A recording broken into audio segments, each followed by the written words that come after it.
Sarah Chen adjusted her headset and stared at the rows of monitors displaying aircraft positions across the Nevada desert. As a civilian air traffic controller at Nellis Air Force Base, she had grown accustomed to the constant hum of military operations around her. Fighter jets screamed overhead daily, their pilots pushing the boundaries of what seemed humanly possible. She guided them through their training exercises with precise, calm instructions, her voice cutting through radio static with professional efficiency. Nobody at the base knew about the metal collection gathering dust in a storage unit across town. Nobody knew about the countless hours she had spent in cockpits that most people would never even see photographs of. To her colleagues, Sarah was simply the quiet controller who never made mistakes, never lost her cool, and somehow always seemed to know exactly what a pilot needed to hear during critical moments. The other controllers often joked that she must have been a pilot in another life. They had no idea how close to the truth they were. Sarah had been born into a military family where excellence wasn't just expected, it was demanded.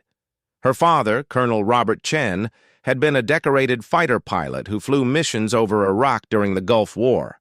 Her mother, Dr. Elena Martinez Chen, was an aerospace engineer who designed navigation systems for experimental aircraft. From the time Sarah could walk, she was surrounded by technical manuals, flight simulators, and dinner table conversations about thrust-to-weight ratios and combat tactics. She earned her pilot's license at 17, the same day she graduated high school as valedictorian. While her classmates were worrying about prom dates and college applications, Sarah was already logging flight hours in her father's restored P-51 Mustang. She could perform barrel rolls before she could legally drive a car. The Air Force Academy accepted her immediately. Her instructors quickly realized they weren't dealing with an ordinary cadet. Sarah possessed an almost supernatural ability to read weather patterns, calculate flight paths in her head, and maintain perfect control even when aircraft systems failed around her. During her sophomore year, she set academy records in both aerobatic flight and instrument navigation that still stood 8 years later. After graduation, Sarah was fast-tracked into the most elite fighter pilot program the Air Force offered. She flew F-16s first, mastering air-to-air combat with a precision that made seasoned pilots shake their heads in amazement. Her call sign became Ghost because she could appear and disappear from enemy radar so seamlessly that opposing forces in training exercises often couldn't track her movements. The transition to F-22 Raptors came naturally. The Raptor was the most advanced fighter jet ever built, a machine so sophisticated that only a select few pilots were trusted to fly it. Sarah not only qualified, she excelled beyond every metric the program had established. She could push the F-22 through maneuvers that seemed to defy physics, threading the aircraft through training scenarios that left other pilots questioning whether they had actually witnessed what they thought they saw. During her 5-year tenure as an active combat pilot, Sarah flew 73 missions across 3 different theaters of operation. She earned 2 Distinguished Flying Crosses, a Bronze Star, and the grudging respect of every pilot who had ever flown alongside her. Her mission success rate was perfect. Not a single objective remained incomplete. Not a single wingman was lost under her leadership. But Sarah's military career ended abruptly during what should have been a routine training exercise over the Pacific Ocean. She had been leading a formation of 4 F-22s through advanced combat maneuvers when her wingman, Lieutenant Jake Morrison, experienced a catastrophic engine failure. Standard protocol called for Morrison to eject while Sarah and the other pilots maintained safe distance, but Morrison was trapped. His ejection seat had malfunctioned, and he was riding a $30 million aircraft toward the ocean with no way out. Without hesitation, Sarah broke formation and positioned her F-22 beneath Morrison's crippled aircraft. Using a maneuver that existed only in theoretical flight manuals, she created an artificial slipstream that allowed Morrison's damaged jet to maintain altitude long enough for emergency crews to guide him toward a carrier landing. The technique required Sarah to fly inverted at speeds that pushed her aircraft beyond its recommended operational limits, all while maintaining perfect positioning relative to Morrison's unpredictable flight path. The landing was successful. Morrison walked away with minor injuries. Sarah's F-22 suffered significant structural damage from the extreme forces she had subjected it to during the rescue maneuver. The inquiry that followed was swift and thorough. While Sarah's actions had saved Morrison's life, they had also resulted in the loss of a multi-million-dollar aircraft and violated numerous safety protocols. The review board faced an impossible decision: court-martial a pilot who had saved a life or overlook the blatant disregard for established procedures. Sarah made the decision for them. She resigned her commission before the board could render its verdict, walking away from the only career she had ever wanted and the only life she had ever known. The transition to civilian life was more difficult than any combat mission she had ever flown. Sarah spent months applying for commercial airline positions, only to discover that her military record raised too many questions. Airlines wanted pilots with clean, predictable backgrounds, not former fighter jockeys with classified mission histories and unexplained gaps in their service records. She eventually found work as an air traffic controller, a position that allowed her to remain connected to aviation while staying firmly on the ground.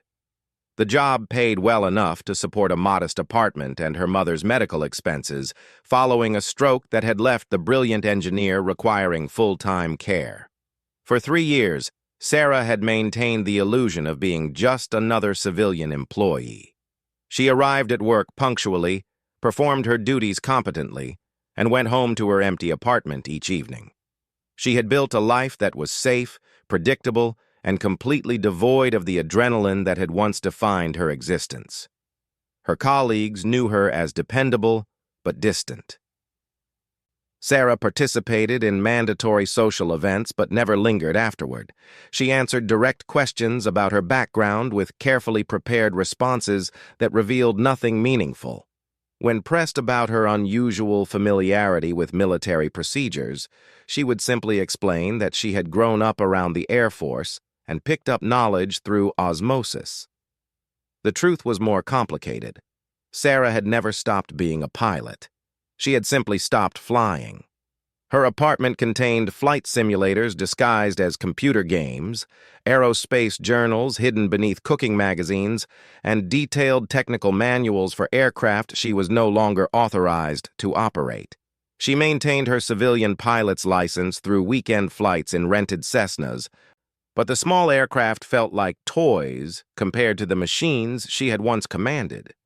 Sometimes, during particularly complex air traffic situations, Sarah would catch herself providing guidance that went far beyond standard controller protocols. She would vector aircraft through weather patterns with an intuitive understanding of atmospheric dynamics that came from having actually flown through similar conditions. She would recognize pilot stress responses in radio communications before other controllers even realized something was wrong. Her supervisor, Captain Maria Rodriguez, had noticed these moments of exceptional performance. Rodriguez was a former pilot herself, though she had never flown anything more sophisticated than transport helicopters. She sensed that Sarah possessed knowledge that couldn't be explained by civilian training alone, but she also recognized the value of having such expertise in the control tower. "You ever think about getting back into the cockpit?" Rodriguez had asked during a quiet moment between shift changes. "I fly recreationally," Sarah had replied, which was technically true and completely misleading at the same time. "I mean professionally. The Air Force is always looking for experienced pilots, especially with tensions rising overseas." Sarah had deflected the conversation with a comment about preferring the stability of her current position. What she hadn't mentioned was that she still received recruitment calls from various government agencies, calls she ignored because she knew that returning to active duty would require explanations she wasn't prepared to provide. The irony of her situation wasn't lost on Sarah. She spent every working day surrounded by the most advanced fighter aircraft in the world, watching pilots who were skilled but not exceptional perform maneuvers she could execute with her eyes closed. She listened to their radio chatter during training exercises, occasionally cringing when she heard tactical decisions that could have been executed more efficiently. But she remained silent, professional, and invisible. She had made her choice 3 years earlier when she walked away from her military career, and she was determined to live with the consequences. The morning that would change everything began like any other. Sarah arrived at the control tower 40 minutes before her shift, carrying a thermos of black coffee and a breakfast sandwich she had grabbed from the base commissary. She reviewed the daily flight schedule while her computer systems initialized, noting the usual mix of training flights, equipment tests, and routine patrol missions. The weather forecast called for clear skies with minimal wind, perfect conditions for the advanced combat training exercise scheduled to begin at 0800 hours. 6 F-22 Raptors would be conducting air-to-air combat simulations against a squadron of aggressor aircraft flown by experienced pilots whose job was to replicate enemy tactics and capabilities. Sarah had controlled similar exercises dozens of times. The pilots would push their aircraft through increasingly complex scenarios while she monitored their positions and ensured safe separation between all participants. It was challenging work that required constant attention, but it had become routine through repetition. She had no way of knowing that by the end of the day, every person on Nellis Air Force Base would know exactly who she really was. The emergency began with a sound that Sarah recognized before anyone else in the control tower: the distinctive whistle of an aircraft engine operating beyond its normal parameters. She looked up from her radar screen and instinctively turned toward the large windows facing the primary runway, even though the aircraft in distress was still several miles out. "Raptor 27, repeat your last transmission," came the voice of her colleague, Controller Bradley Jenkins, over the radio. His tone carried the first hint of concern, though he hadn't yet realized the severity of what was developing. "Tower, this is Raptor 27, declaring emergency. We have multiple system failures and are requesting immediate priority landing," replied Captain Amanda Torres, the lead pilot of the training formation. Even through the radio static, Sarah could hear the controlled tension in Torres's voice, the carefully modulated tone of a pilot dealing with a serious situation while maintaining professional composure. Sarah's fingers moved automatically to her backup communications panel, activating emergency protocols before Jenkins had even processed the full implications of what he had just heard. She knew that within the next few minutes, every system in the control tower would be focused on bringing Torres safely to the ground. "Raptor 27, state nature of emergency and souls on board," Jenkins responded, following standard protocol. "Single occupant, engine fire warning lights for both engines, hydraulic pressure falling, flight control systems showing intermittent failures. I'm experiencing significant vibrations and partial loss of control authority."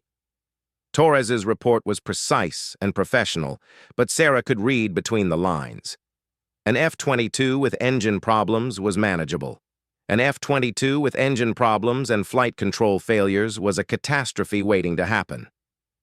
Sarah activated her direct communication line to the base emergency services while Jenkins continued gathering information from Torres. Fire trucks and emergency medical teams would need to be positioned along the runway, and she wanted them moving before the situation deteriorated further. "Raptor 27, Vector 090, maintain current altitude. We are clearing all traffic from your approach path," Jenkins transmitted. His voice remained steady, but Sarah noticed his hands trembling slightly as he worked his controls. Captain Rodriguez appeared at Sarah's shoulder. As shift supervisor, she had been alerted by the automated emergency notification system. "What's the situation?" she asked quietly. "F-22 with multiple system failures inbound for emergency landing," Sarah replied, her eyes tracking the aircraft's position on her radar display. Captain Torres is alone up there. Her wingman has been instructed to maintain safe distance. Rodriguez nodded and moved to coordinate with base operations. Emergency landings were serious events, but they were also situations that the control tower handled regularly. Every controller had been trained to manage aircraft emergencies, and Nellis Air Force Base had some of the most experienced emergency response teams in the military. What none of them realized was that Torres's situation was about to become exponentially worse. Tower, Raptor 27, I'm losing flight controls. Aircraft is not responding to stick input, Torres transmitted, and Sarah felt her stomach drop. She had heard those exact words before, during her military career, and she knew what they meant. An F-22 without flight controls was no longer an aircraft. It was a $30 million projectile with a human being trapped inside. Copy that, 27. Are you able to maintain altitude? Jenkins asked, though Sarah could already see on radar that the aircraft was beginning an uncontrolled descent. Negative, Tower. I'm in an unrecoverable spin, attempting ejection. The radio fell silent for several seconds that felt like hours. Sarah watched Torres's radar signature spiral downward, knowing that the pilot was now fighting for her life in a machine that was no longer under human control. If the ejection seat functioned properly, Torres would escape the aircraft and parachute to safety while the F-22 crashed somewhere in the desert. If the ejection seat failed, Sarah preferred not to consider that possibility. Tower. This is 27, Torres' voice returned, but now it carried a note of barely controlled panic. Ejection seat malfunction. I am trapped in the aircraft. Repeat, I cannot eject. Sarah's professional composure cracked for the first time in 3 years. She had trained alongside pilots who died in aircraft accidents, and she knew exactly how this scenario typically ended. Without the ability to eject from an aircraft in an unrecoverable spin, Torres had perhaps 2 minutes before the F-22 would impact the ground at a speed that would leave nothing for rescue teams to find. Jenkins was following emergency protocols, attempting to guide Torres through manual flight control procedures that they both knew were unlikely to succeed. Other controllers in the tower were clearing airspace and coordinating with emergency services. But Sarah understood something that nobody else in the room had yet grasped. Conventional emergency procedures were not going to save Captain Torres. The solution existed, but it required someone with the skills and experience to execute a rescue maneuver that was considered impossible by most pilots and suicidal by anyone with common sense. Sarah stood up from her console and turned toward the window facing the flight line. Less than half a mile away, she could see a single F-22 Raptor sitting on the tarmac, fueled and ready for the next phase of the training exercise. The aircraft belonged to Lieutenant Colonel Mark Stevens, an experienced pilot who was scheduled to join the formation after Torres completed her current exercise. Rodriguez, Sarah called to her supervisor. I need Stevens' aircraft. Rodriguez looked at her with confusion. What are you talking about? Stevens isn't scheduled to fly for another 2 hours. Torres is going to die unless someone gets airborne right now to assist her, Sarah said, moving toward the tower exit. That aircraft is the only thing on base that can reach her in time. Sarah, what are you doing? You're an air traffic controller, not a pilot, Rodriguez replied, though something in Sarah's tone made her hesitate before issuing a direct order to stop. Sarah paused at the exit door and turned back toward her supervisor. For 3 years, she had maintained the fiction that she was just another civilian employee. She had hidden her background, minimized her capabilities, and accepted a life that was safe and predictable. But Captain Torres didn't have time for Sarah to maintain her carefully constructed anonymity. I used to be a pilot, Sarah said simply. A very good one. Without waiting for Rodriguez's response, Sarah pushed through the exit door and began running toward the flight line. Behind her, she could hear Rodriguez shouting into her radio, probably alerting base security that a civilian contractor was attempting unauthorized access to restricted areas. but Sarah had calculated the response time, and she knew she would reach the aircraft before security personnel could intercept her.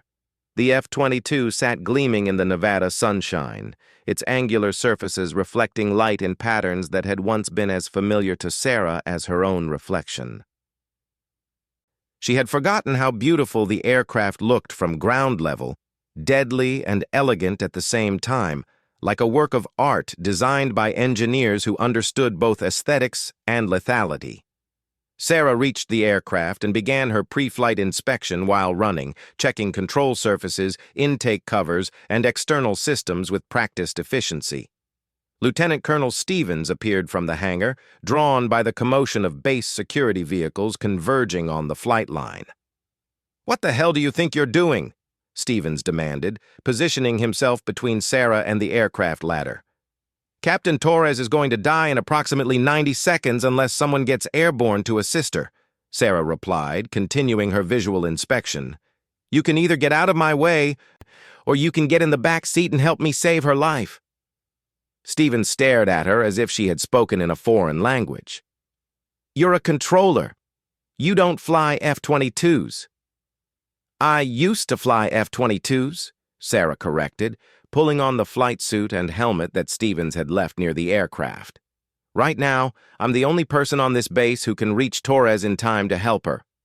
The sound of approaching security vehicles grew louder, but Sarah could also hear something else, the distant roar of an aircraft engine operating at emergency power.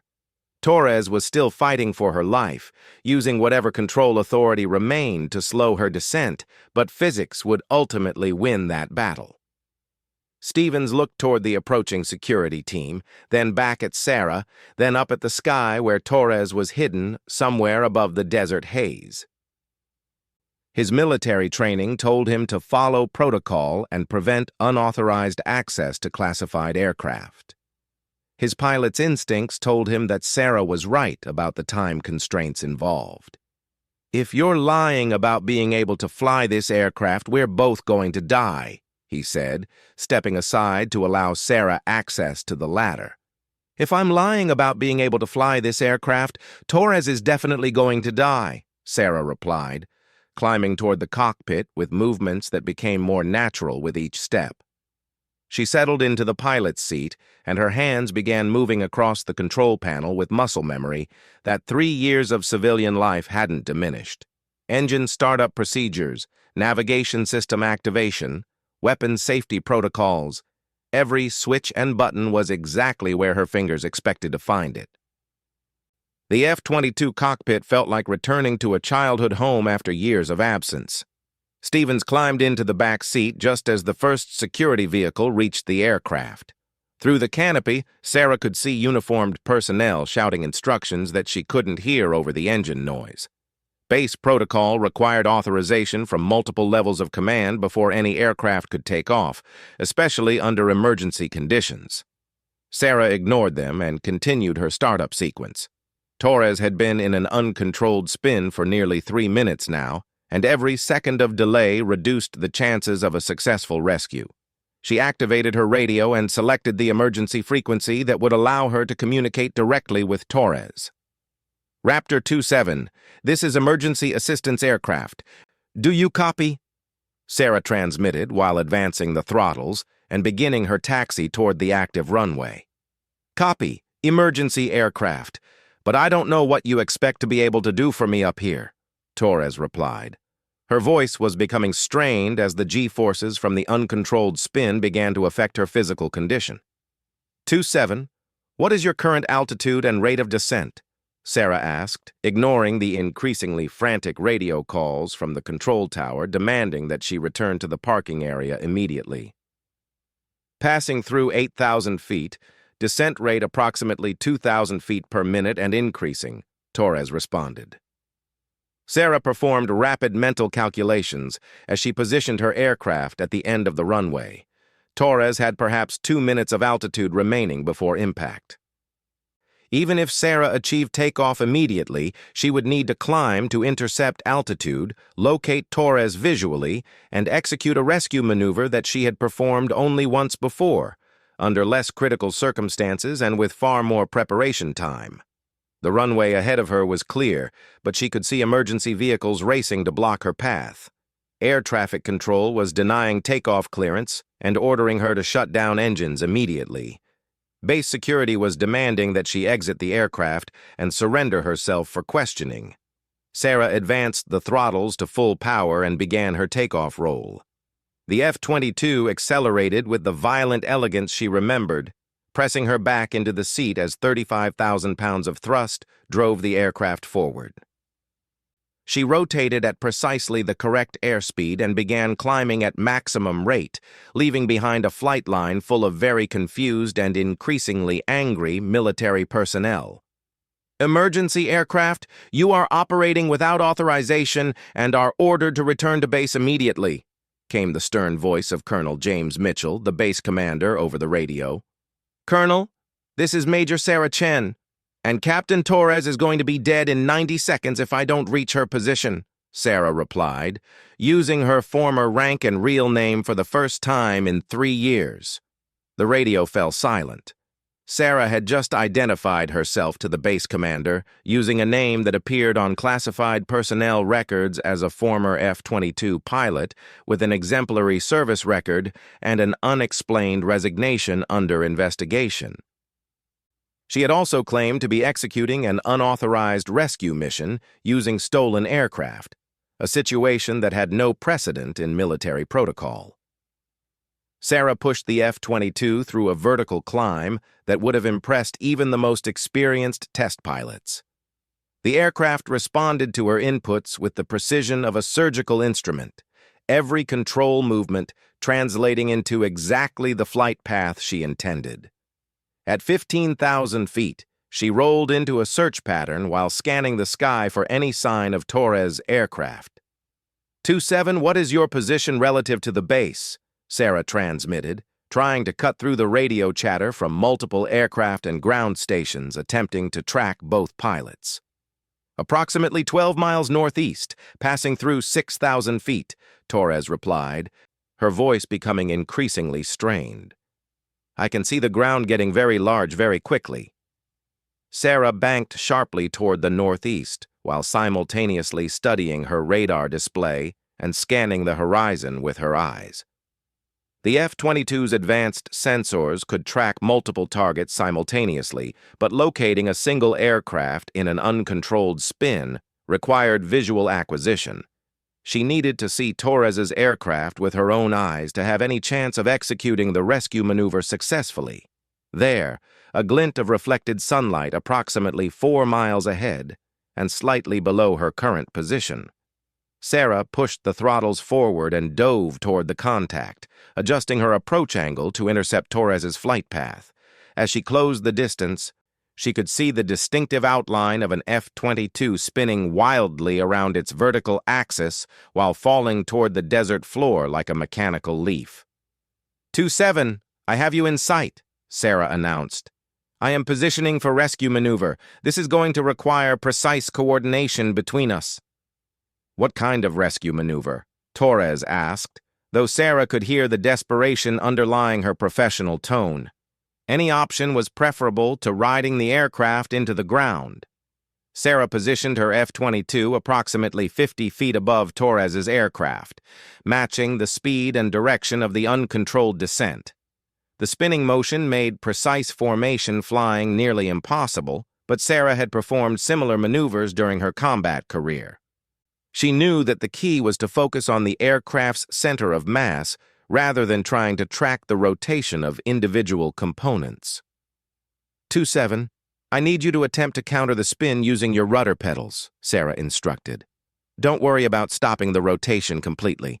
Just try to slow it down enough for me to establish a stable position relative to your aircraft. Torres acknowledged the instruction and began working her rudder pedals. Sarah could see the spin rate decrease slightly, though the aircraft was still rotating too rapidly for the maneuver she had in mind. She needed Torres to regain at least partial control authority before attempting the most dangerous part of the rescue. Emergency aircraft, this is Colonel Mitchell, came the base commander's voice over the radio. Major Chen, you are ordered to break off this unauthorized rescue attempt and return to base immediately. We have emergency crews standing by to respond after impact. Sarah ignored the transmission and focused on the technical problem in front of her. Torres's aircraft was now passing through 4,000 feet above ground level, which meant she had perhaps 30 seconds before impact. The rescue maneuver Sarah was planning had never been attempted under these conditions, and failure would result in the loss of both aircraft and both pilots. 2-7, I need maximum effort on those rudder pedals right now, Sarah transmitted. I'm going to position my aircraft beneath yours and attempt to create an artificial slipstream that will give you some control authority back. The technique Sarah was describing existed only in theoretical flight manuals and computer simulations. By positioning her F-22 directly beneath Torres's aircraft and adjusting her engine output precisely, she could create an area of controlled airflow that might allow Torres to regain enough flight control to arrest her descent. The margin for error was essentially zero. If Sarah misjudged the positioning by even a few feet, both aircraft would collide at high speed. Sarah rolled inverted and dove beneath Torres' spinning aircraft, using her helmet-mounted display to track the relative positions while flying upside down at over 300 miles per hour. The desert floor was rushing upward at an alarming rate, and she could see individual cacti and rock formations becoming visible as distinct objects rather than abstract patterns. She engaged her afterburners and began climbing while inverted, creating a column of superheated air that rose directly into the path of Torres's aircraft. The technique required Sarah to fly at the very edge of her F-22's performance envelope while maintaining precise positioning relative to a target that was still spinning unpredictably. 2-7, you should be feeling some control authority returning, Sarah called out, watching her altimeter wind down past 2,000 feet. Try to level your wings and arrest the spin. I'm getting some response, Torres replied, her voice carrying the first note of hope since the emergency began. Control stick is responding. I think I can level out. Sarah maintained her inverted climb directly beneath Torres's aircraft, feeling her own F-22 buffeting from the turbulent air created by the interaction between the two jets. The technique was working, but they were running out of altitude fast. Even if Torres regained complete control immediately, they were now too low for a safe ejection and almost too low for a recovery to level flight. 2-7, I need you to level your wings and pull maximum Gs right now, Sarah instructed. Don't worry about stressing the airframe. Just get the nose up and stop the descent. Sarah rolled her aircraft right side up and began her own recovery from the dive, pulling G-forces that pushed her vision to the edges of blackout. Through her peripheral vision, she could see Torres's aircraft responding to control inputs, the wild spinning motion giving way to controlled flight as the F-22 began its recovery from the near-fatal descent. Both aircraft leveled off less than 500 feet above the desert floor, close enough to the ground that Sarah could see individual rocks and shrubs passing beneath her wings. Torres had regained complete control of her aircraft, though warning lights on her instrument panel indicated that multiple systems were still malfunctioning. 2-7, how are your controls responding? Sarah asked, forming up in loose formation alongside Torres's aircraft to assess its condition visually. I have flight controls back, but I'm showing hydraulic failures and engine problems, Torres replied. I don't think I can make it back to base without assistance. Sarah could see fluid leaking from Torres's aircraft and scorch marks along the engine intakes that indicated serious internal damage. The F-22 was flyable for the moment, but any additional system failures could put Torres back into an emergency situation. Copy that, 2-7. We're going to fly formation back to base. Stay on my wing and I'll guide you through the approach, Sarah transmitted, taking the lead position and beginning a gradual climb toward landing pattern altitude. As the two aircraft headed back toward Nellis Air Force Base, Sarah became aware that her radio was filled with transmissions from multiple agencies. Air traffic control was clearing all airspace for their approach. Emergency vehicles were positioning along the runway. Medical teams were standing by for potential crash-landing scenarios, and Colonel Mitchell was demanding a detailed explanation for the unauthorized takeoff and rescue mission. Major Chen, you will report to my office immediately upon landing for debriefing, Mitchell transmitted. Your actions today have raised serious questions about security protocols and unauthorized access to classified aircraft. Sarah understood the implications of what she had done. She had stolen a $30 million aircraft without authorization, flown an experimental rescue maneuver that violated multiple safety regulations, and identified herself using military credentials that she was no longer authorized to use. Even if the rescue had been successful, which it appeared to have been, she was facing potential criminal charges for her actions. But as she guided Torres through the approach pattern toward Nellis Air Force Base, Sarah felt something she hadn't experienced in 3 years, the satisfaction of using her skills for their intended purpose.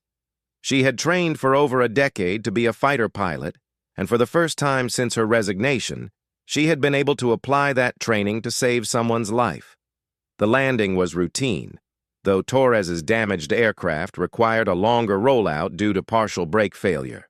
Emergency vehicles followed both jets as they taxied to the parking area, where a large crowd of base personnel had gathered to witness the conclusion of the unauthorized rescue mission. Sarah shut down her engines and climbed out of the cockpit to find herself surrounded by military police, base security, and a very stern-looking Colonel Mitchell. She removed her helmet and flight suit while Torres was helped from her damaged aircraft by medical personnel who wanted to ensure she hadn't suffered any injuries during the emergency. "Major Chen," Mitchell began, his tone carrying the authority of someone who was accustomed to having his orders followed without question. "You are under arrest for theft of military property, unauthorized operation of classified aircraft, and violation of multiple Air Force regulations." Sarah nodded and extended her hands to accept handcuffs from the military police officer standing beside the colonel.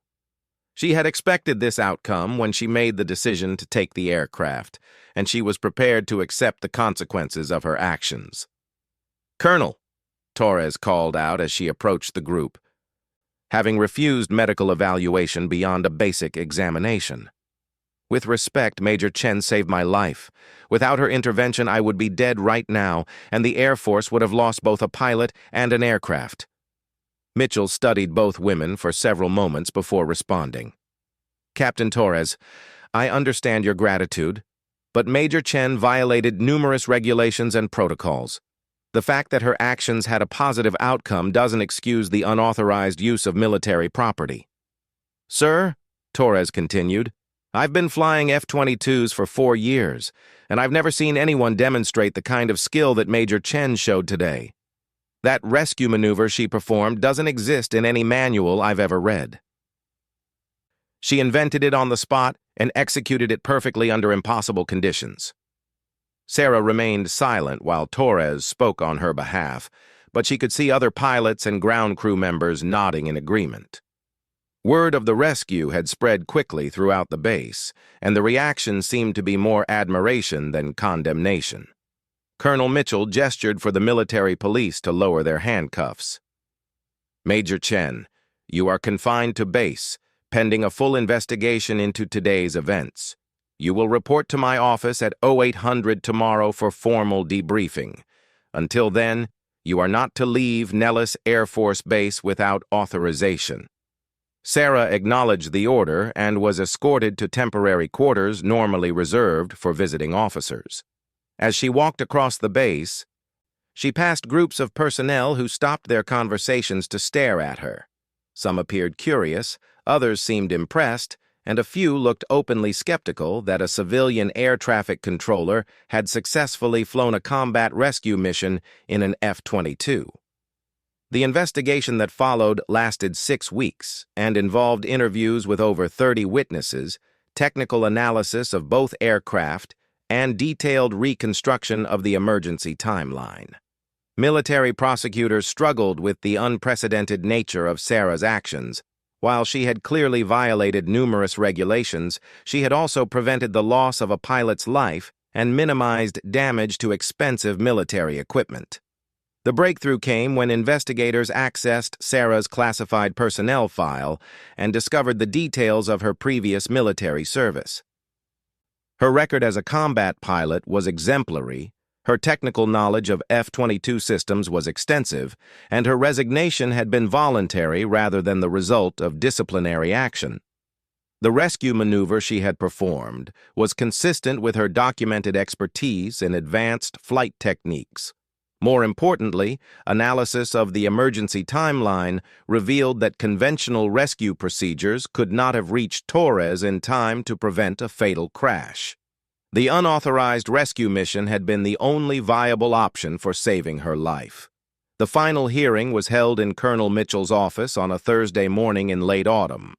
Sarah sat across from a panel that included the base commander, representatives from Air Force headquarters, and legal counsel from the Judge Advocate General's office. Torres was present as a witness, along with several other pilots who had reviewed the technical aspects of the rescue maneuver.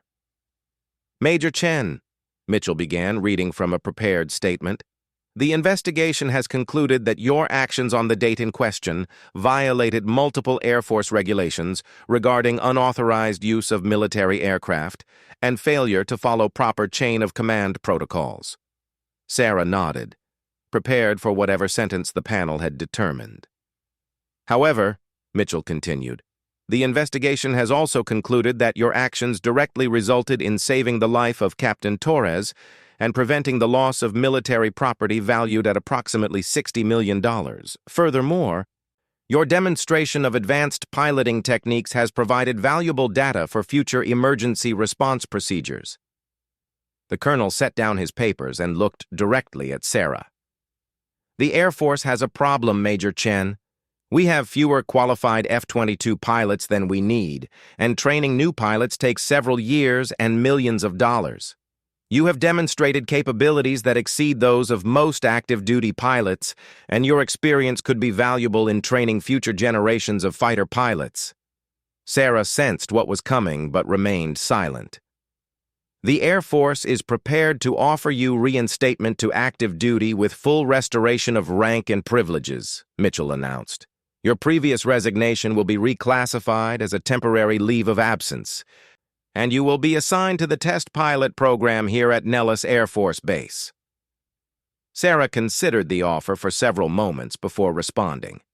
3 years earlier, she had walked away from her military career because she believed her actions had compromised her integrity as a pilot. The unauthorized rescue mission had violated even more regulations than her original incident. Yet the Air Force was now offering her a second chance at the career she had thought was permanently closed to her. Colonel, I accept the offer, Sarah replied, but I have one condition. Mitchell raised an eyebrow. Officers don't negotiate conditions with their superiors, Major. I want to establish a training program for emergency rescue techniques using fighter aircraft, Sarah said. What happened to Captain Torres could happen to any pilot, and we should have procedures in place that don't require someone to steal an airplane and make up a rescue maneuver while flying inverted at 300 miles per hour. Mitchell smiled for the first time during the hearing. Major Chen, that sounds like an excellent first assignment for someone with your particular expertise. 6 months later, Sarah stood in the same control tower where she had worked as a civilian contractor, but now she wore the uniform of a major in the United States Air Force. Through the windows, she could see student pilots practicing the emergency rescue techniques that had become known as the Chen Maneuver throughout the Air Force. Captain Torres had become her co-instructor in the program, helping to train pilots in both the theoretical and practical aspects of advanced emergency procedures. The rescue technique that Sarah had improvised during the emergency had been refined through computer modeling and simulator training into a standard procedure that could be taught to qualified pilots. More importantly, Sarah had found a way to combine her technical expertise with her desire to save lives. The training program had already helped 6 pilots survive aircraft emergencies that would have been fatal using conventional procedures. As she watched another successful training exercise conclude, Sarah reflected on the unexpected path that had brought her back to military service.